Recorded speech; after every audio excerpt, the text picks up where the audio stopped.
नमस्कार, news call 24 पर आपका बहुत बहुत स्वागत है। मैं हूं सुशील गिरीश।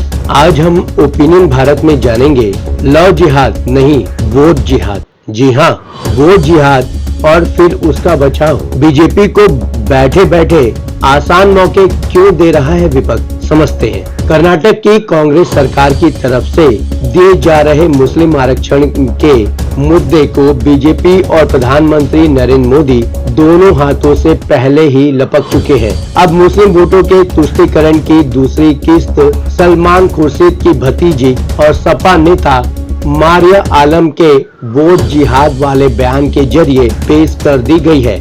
अब मोदी तो इसे यूं ही नहीं जाने देते। लोकसभा के लिए एनडीए बनाम इंडिया की चुनावी जंग में सह और मात का खेल दिलचस्प होता जा रहा है।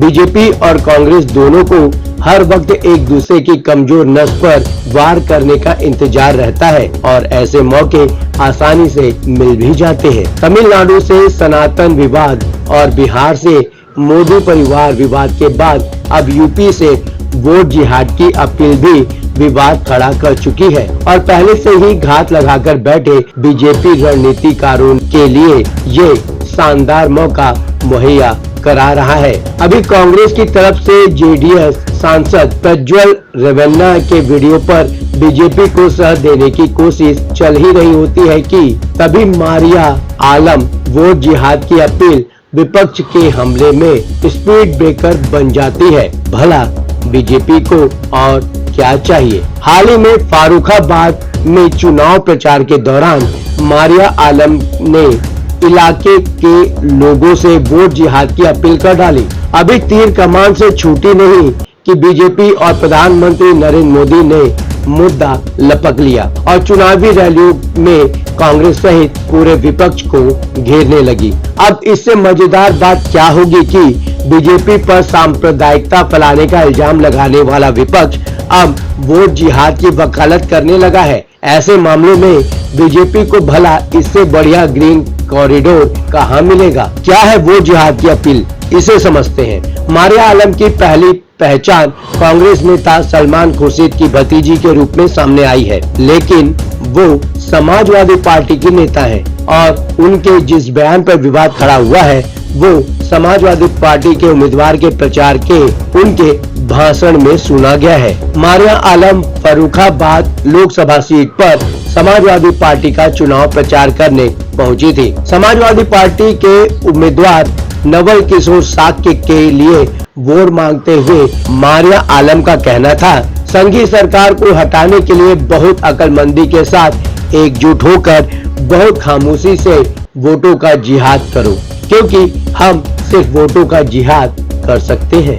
देखा जाए तो यूपी के चुनावी मैदान में मारिया आलम के बयान और दिल्ली में आम आदमी पार्टी के चुनाव कैंपेन जेल का जवाब वोट से में कोई खास फर्क नहीं है। समाजवादी पार्टी और आम आदमी पार्टी दोनों ही बीजेपी की अगुवाई वाले एनडीए के खिलाफ विपक्षी गठबंधन इंडिया में कांग्रेस के सहयोगी हैं। जैसे चुनाव आयोग आम आदमी पार्टी के कैंपेन सॉन्ग्स पर आपत्ति जता चुका है, मारिया आलम के बयान को लेकर भी उनके खिलाफ केस दर्ज कर लिया गया है। मोदी ने इंडी गठबंधन के इरादे खतरनाक बताए। मारिया आलम के भाषण का वीडियो वायरल हो गया है और बीजेपी नेताओं ने धावा बोल दिया है। कन्नौज से बीजेपी सांसद सुब्रत पाठक का कहना है, अभी जब ये तरह तरह के जिहाद की बात करते हैं, जब सत्ता में आएंगे तो हथियारों से जिहाद करेंगे। यही सब ये चाहते हैं। सुब्रत पाठक और समाजवादी पार्टी के अध्यक्ष अखिलेश यादव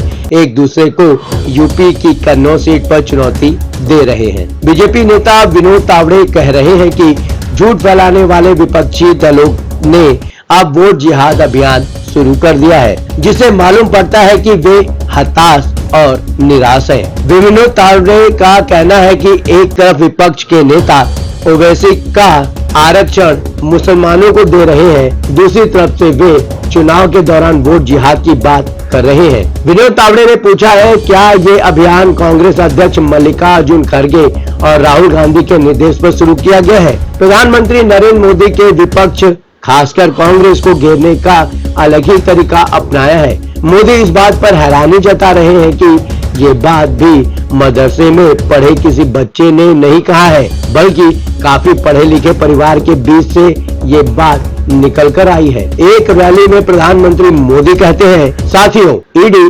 गठबंधन की रणनीति की पोल उसके ही एक नेता ने खोल दी है। अब ईडी गठबंधन ने मुसलमानों से वोट जिहाद करने को कहा है। बताइए, अब तक लव जिहाद, लैंड जिहाद सुना था और अब वोट जिहाद, वो भी पढ़े लिखे मुसलमान परिवार से बात आई है। मोदी कहते हैं, सामान्य मदरसा से निकले बच्चे ने नहीं कहा है, हाईली क्वालिफाइड फैमिली, वो भी कांग्रेस के सबसे वरिष्ठ पद पर बैठे परिवार ने कहा है, वोट जिहाद करो।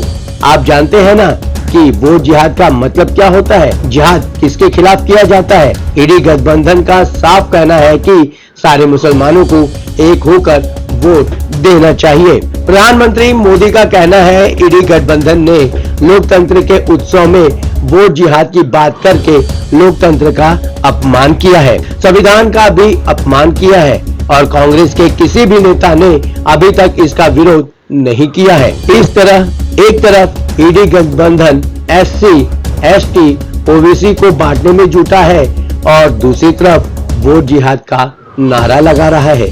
आप समझ सकते हैं कि ईडी गठबंधन के इरादे कितने खतरनाक हैं। और लगे हाथ मोदी कांग्रेस को चैलेंज करते हैं। मेरी 3 चुनौतियां हैं कांग्रेस और उसके इकोसिस्टम को।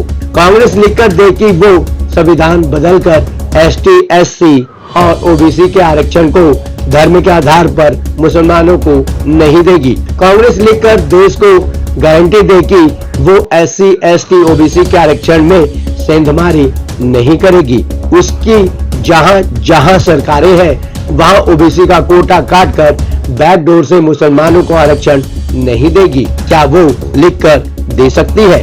वोट जिहाद के मुद्दे पर एकजुट नजर आ रहा है विपक्ष। कांग्रेस नेता सलमान खुर्शीद और समाजवादी पार्टी अखिलेश यादव ने मारिया आलम का बचाव किया है, जबकि कांग्रेस अध्यक्ष मल्लिकार्जुन खड़गे ने प्रधानमंत्री मोदी और बीजेपी को नसीहत दे डाली है। मुद्दे की बात तो यही लगती है कि वोट जिहाद के मुद्दे पर विपक्ष एकजुट है, करीब करीब वैसे ही जैसे सनातन के मुद्दे पर है, जैसे अयोध्या में राम मंदिर के उद्घाटन के मुद्दे पर है, जैसे जम्मू कश्मीर से धारा 370 हटाए जाने के मुद्दे पर है, जैसे CAA NRC के मुद्दे पर एक साथ खड़ा रहा है। समाजवादी पार्टी नेता मारिया आलम का बचाव करते हुए कांग्रेस नेता सलमान खुर्शीद ने कहा है, मैं ऐसे शब्दों का इस्तेमाल नहीं करता, लेकिन जिहाद का मतलब होता है बुरी चीजों से लड़ना। यूपी कांग्रेस अध्यक्ष अजय राय और समाजवादी पार्टी प्रमुख अखिलेश यादव का स्टैंड भी एक जैसा ही है।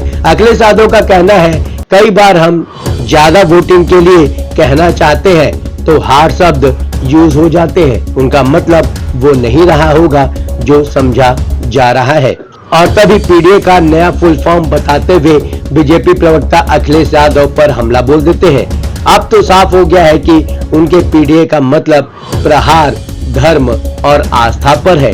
कांग्रेस अध्यक्ष मल्लिकार्जुन खड़गे ने वोट जिहाद सहित तमाम ज्वलंत मुद्दों पर प्रधानमंत्री नरेंद्र मोदी को एक चिट्ठी लिखी है, जिसे सोशल मीडिया साइट X भी शेयर किया है। मल्लिकार्जुन खड़गे ने लिखा है, हमने आपको और गृह मंत्री को ये कहते सुना है कि कांग्रेस तुष्टीकरण की राजनीति कर रही है। पिछले 10 सालों में हमने जो एकमात्र तुष्टीकरण नीति देखी है वो है आपके और आपके मंत्रियों द्वारा चीनियों का तुष्टीकरण। आप आज भी चीन को घुसपैठिए कहने से इनकार करते हैं, बल्कि 19 जून 2020 को आपने गढ़वाल में 20 भारतीय सैनिकों के सर्वोच्च बलिदान का अपमान करते हुए कहा था, ना कोई घुसा है ना ही कोई घुस आया है। आपने चीन को जो क्लीन चिट दी है उसने भारत के पक्ष को कमजोर कर दिया है और चीन को और अधिक आक्रामक बना दिया है। लबोलुआब तो यही है कि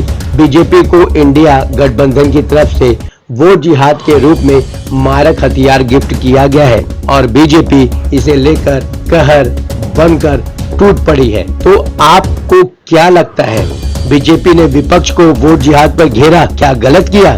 तुष्टीकरण की राजनीति का लगाया आरोप, तो क्या गलत किया? क्या विपक्ष वोट जिहाद बोलकर समाज में अराजकता नहीं फैला रहा है? क्या ये वोट जिहाद बोलकर वोट मांगने का सही तरीका है? आप अपने विचार हमें कमेंट के माध्यम से भेज सकते हैं। अभी तक आपने हमारे चैनल को सब्सक्राइब नहीं किया है तो कृपया इस चैनल को सब्सक्राइब करें, फॉलो करें और नोटिफिकेशन में जाकर ऑल का ऑप्शन दबाना बिल्कुल ना भूलें। नमस्कार।